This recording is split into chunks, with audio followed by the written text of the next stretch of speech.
அப்பா, ஒரு வழியாக 2 வருஷம் கழிச்சு இந்த மரத்தை கண்டுபிடிச்சிட்டோம். இந்த மரத்துக்கு யானை மரம் அப்படின்ட்டு ஒரு பேர் இருக்குது. பார்க்குறதுக்கு இது இவ்வளோ பெருசாக யானை மாதிரி இருக்குன்றதுனால மட்டும் இல்லை, உண்மையாகவே இந்த மரத்துக்கும் யானைக்கும் ஒரு முக்கியமான தொடர்பு இருக்குது. அது என்ன தொடர்பு? இந்த மரம் ஆப்பிரிக்காவை சேர்ந்த மரம். இது எப்படி இந்தியாவுக்கு வந்துச்சு, என்ன காரணத்துக்காக இந்தியாவுக்கு கொண்டு வந்தாங்க, இதால் மக்களுக்கு என்ன பயன், இதெல்லாம் பற்றியும். இந்த மரம் உலகத்திலேயே முதல் அகலமான மரம். ஏன் இந்த மரம் இவ்வளோ அகலமாக வளருது அப்படின்றத பற்றியும், மக்களுக்கு இதனால் என்னென்ன பயன் அப்படின்றத பற்றியும், ஆப்பிரிக்காவில் உள்ள பழங்குடி மக்கள் இதை தங்குற வீடாகவே பயன்படுத்துகிறாங்க. மேலே ஏதோ கட்டியெல்லாம் இல்லை, குடஞ்சி உள்ளே போய் பயன்படுத்துகிறாங்க. அது எப்படி, ஏன் அப்படின்றத பற்றி தான் இந்த வீடியோவில் பார்க்க போகிறோம்.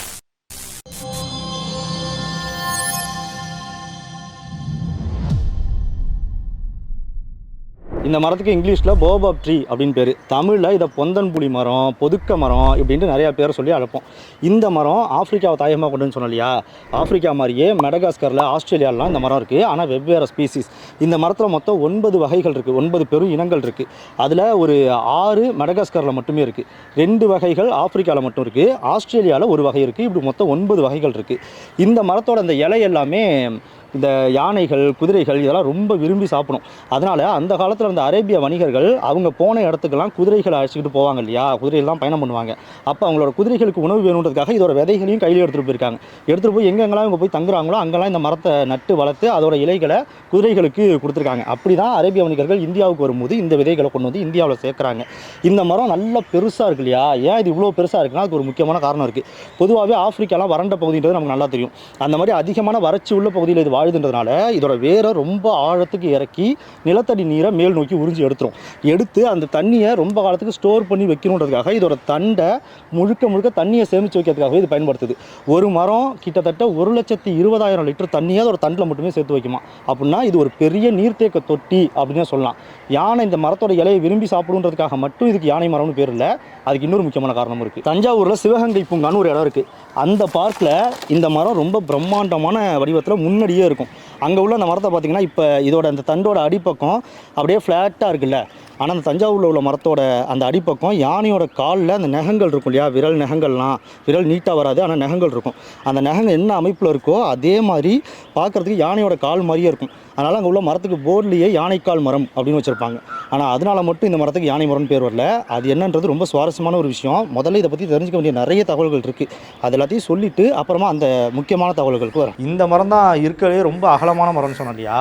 அது எவ்வளோ அகலம்னா, இந்த மரம் அதோட முழு ஆயுள் அடையும் போது கிட்டத்தட்ட 50 மீட்ரு, அதாவது 160க்கு மேலே அடி சுற்றளவு வரைக்கும் வளருமா. அப்படின்னா அது எவ்வளோ பெருசு இருக்குன்னு பார்த்துக்கங்க. இந்த மரத்தை அப்படி பார்த்தா அது ரொம்ப சின்னது. ஏன்னா இது வச்சப்பட்டு ஒரு 100லேருந்து 150 ஆண்டுகளுக்குள்ளே தான் இதோட வயசு இருக்கும். அதனால் அந்த மரத்தோட ஒப்பிடும்போது, இதோட வயசான மரத்தோட ஒப்பிடும்போது இது அகலத்தில் ரொம்ப சின்ன மரம் தான். ஆனால் இதுவே இவ்வளோ பெருசாக இருக்குது. இதோட உயரம் கிட்டத்தட்ட 100 அடி வரைக்கும் உயரத்தில் வளருமா. அதே மாதிரி இந்த மரம் நடப்பட்டதுலேருந்து இல்லை முளைச்சதுலேருந்து 1000 ஆண்டுகள் வரைக்கும் உயிர் வாழுமா. இப்போ இந்த மரத்தோட இலைகள், அதோட காய்கள் அதெல்லாம் பயங்கரமாக சத்து நிறைஞ்சது, நியூட்ரியன்ஸ் அதிகமாக நிறைஞ்சது. அதனால் ஆப்பிரிக்காவில் உள்ள பழங்குடி மக்கள் இதை பல வகைகளில் உணவாக உட்கொண்டுகிட்டு இருக்காங்க. ஜிம்பாப்வேல ஒரு டயத்தில் இந்த மரத்தை குடஞ்சி, இது ஒரு 1000 ஆண்டுகள் பழமையான அந்த மரமாக இருந்திருக்கு. அந்த மரத்தை குடஞ்சி உள்ள ஒரு 40 மனிதர்கள் வெளியில் யாருக்குமே தெரியாத அளவுக்கு மறைஞ்சி ஒளிஞ்சு வாழ்ந்துருக்காங்க. அப்படின்னா பார்த்துங்க அது எந்த அளவுக்கு சைஸில் பெருசாக இருக்கும்ட்டு. இந்த மரம் இலையை உதிர்க்கக்கூடிய ஒரு மரம் தான். மரத்திலே 2 வகை இருக்குது. இலையை உதிர்க்காமல் எந்நேரமும் பசுமையாகவே இருக்கக்கூடிய மரம், அந்த பசுமை மாறா மரம், பசுமை மாறா காடுகள்னு சொல்லுவாங்க. இது பசுமை மாறக்கூடியதான், அதாவது இலையை மொத்தமாக உதிர்க்கக்கூடிய மரம் தான். இது வருஷத்தில் கிட்டத்தட்ட ஒரு 9 மாதத்துக்கு இலைகளை மொத்தமாக உதிர்த்து இலையே இல்லாமல் இருக்குமா. ஏன்னா இது வறண்ட பகுதியில் வாழுன்றதுனால அதோட அதிகப்படியான நீர்ப்போக்கை குறைக்கணும் அப்படின்றதுக்காக இலையே இல்லாமல் இருக்கும். அந்த நேரத்தில் இதை பார்த்தோம்னா அந்த கிளைகள்லாம் வேறு மாதிரியே இருக்கிறனால மரத்தை ஏதோ அப்படியே தலைகீழாக பிடுங்கி நட்டு வச்ச மாதிரி இருக்குமா. ஏன்னா கிளையெல்லாம் பார்க்கறதுக்கு வேறு மாதிரியே இருக்கும் அப்படின்றதுனால.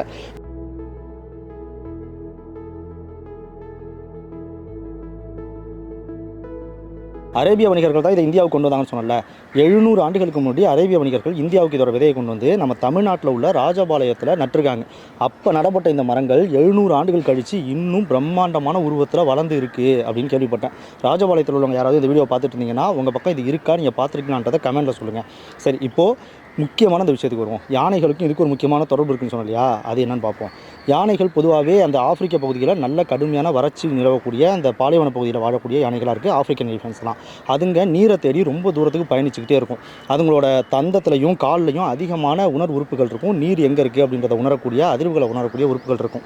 இதை பயன்படுத்தி அதுங்க நிலத்துக்கு மேலே இருக்குது, எங்கெங்கே குளம் இருக்குது, எங்கே குட்டை இருக்குன்றதை மட்டும் இல்லாமல் எங்கே நிலத்துக்கு அடியில் நீரோட்டம் இருக்குது அப்படின்றதையும் கவனிச்சுக்கிட்டே போய்கிட்டு இருக்கும். கூட்டமாக பயணித்து போய்கிட்டு இருக்கும். பெண் யானைகள் தான் அந்த கூட்டத்தை வழி நடத்தும். அப்படி போகும்போது நிலத்தடி நீர் எங்கேயாவது கிடச்சிருச்சு அப்படின்னா அதோட தந்தத்தை பாதத்தையும் கால் விரல் அந்த நகங்களையும் பயன்படுத்தி எத்தி குழியை பறித்து எங்கே கீழே நிலத்தடி நீர் இருக்கோ அந்த இடத்துல குழி தோண்டி அதுங்க அதை குடிச்சிட்டு தாகத்தை தணிச்சிக்கிட்டு போயிடும். ஆனால் இது அப்படி போனதுக்கப்புறம் யானை கூட்டம் மொத்தமாக தாகத்தை தணிச்சிட்டு போனதுக்கப்புறம் அந்த காட்டில் உள்ள மற்ற விலங்குகளுக்கு வரிக்குதிரை கழுதை புலி இந்த மாதிரி மற்ற விலங்குகள் எல்லாமே அந்த சின்ன குட்டையில் யானை உருவாக்கி வச்சிருக்க அந்த குட்டையிலேருந்து ஊறுற தண்ணியை குடிச்சு அந்த கோடை காலத்தில் அதுங்களோட தாகத்தை தணிச்சிக்கும்.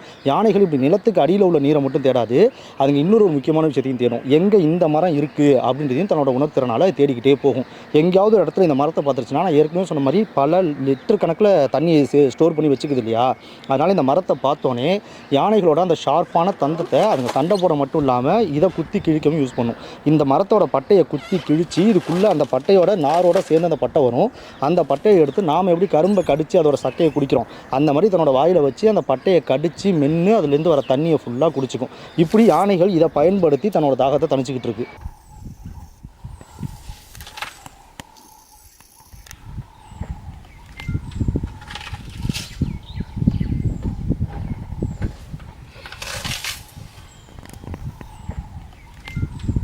இப்படி யானைகள் இதை பயன்படுத்தி தண்ணி குடிக்கிறதுனால யானையோட வாட்டர் பாட்டில் அப்படின்னு இந்த மரத்தை செல்லமாக சொல்கிறாங்க.